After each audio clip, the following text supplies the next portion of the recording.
አንድ ሳምንት ብቻ ብሉ፣ ጠጡ፣ ፏ በሉ። ከዛ በኋላ ትደባበራላችሁ።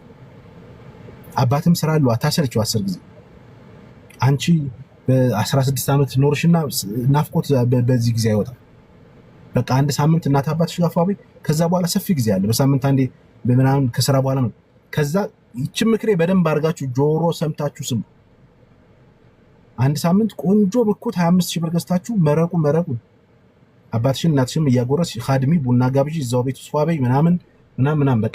ከዛ በኋላ በሳምንቱ ምንድነው ጥናት ስሩ፣ አናላይዝ አድርጉ። ምን ቦታ ላይ ምን ያዋጣል፣ ምን ብሰራ አሪፍ ነው። ይዛችሁ የመጣችሁትን ለምሳሌ ፀጉር ቤት ከሆነ መክፈት የምትፈልጉት ፀጉር ቤት ለመክፈት የትኛው ቦታ ቆንጆ ነው? አሳ የሚሸጥበት ሰፈር ውስጥ ሄደሽ ፀጉር ቤት ብትሄጂ መግማማት ነው፣ ትርጉም የለው።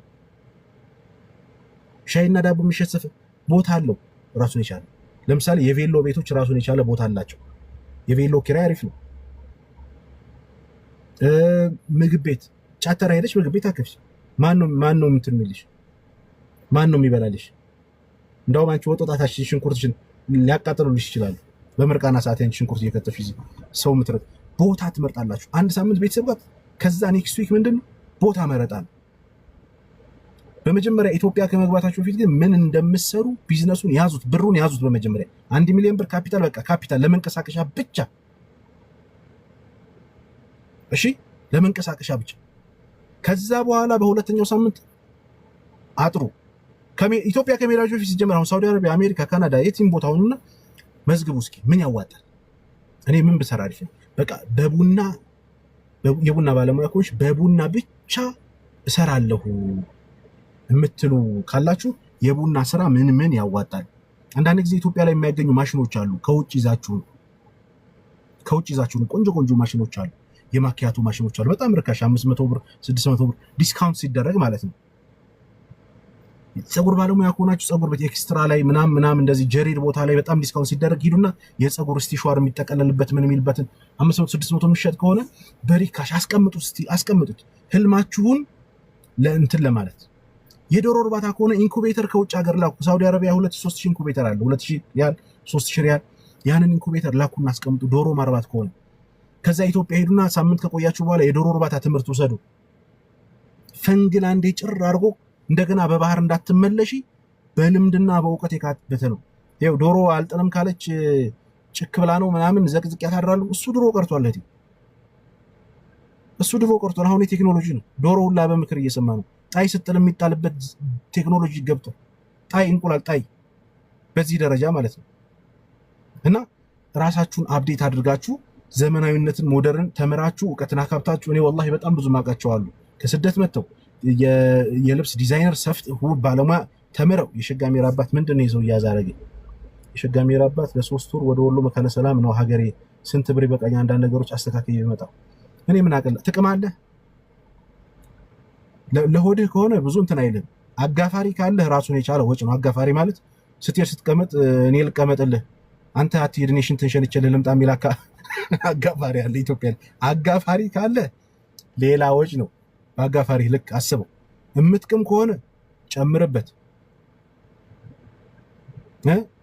ገባርል እያለ ይቀጥላል። መልካሙን ነው መነግርህ።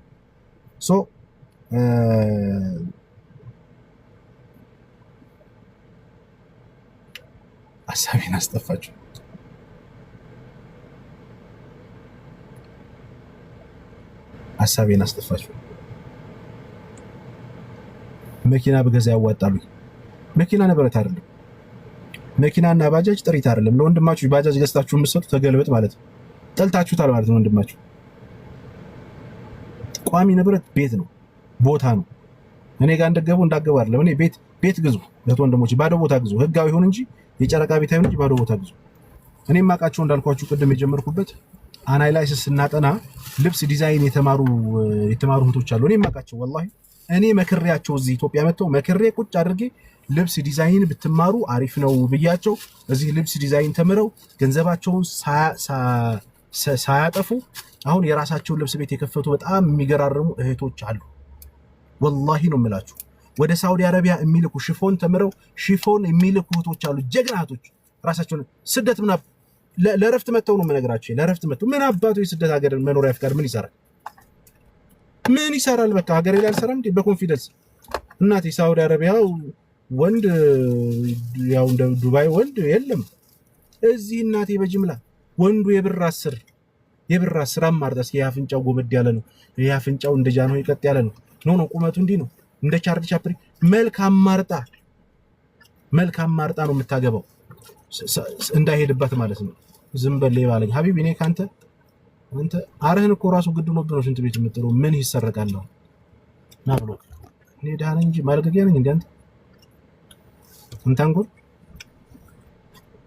ሰው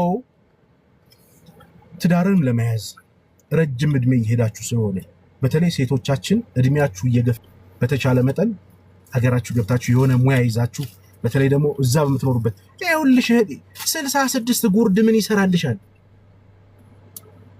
66 ጉርድ ምን ይሰራልሻል? እስኪ ንገሪ። እስኪ ምንድነው የሚሰራልሽ?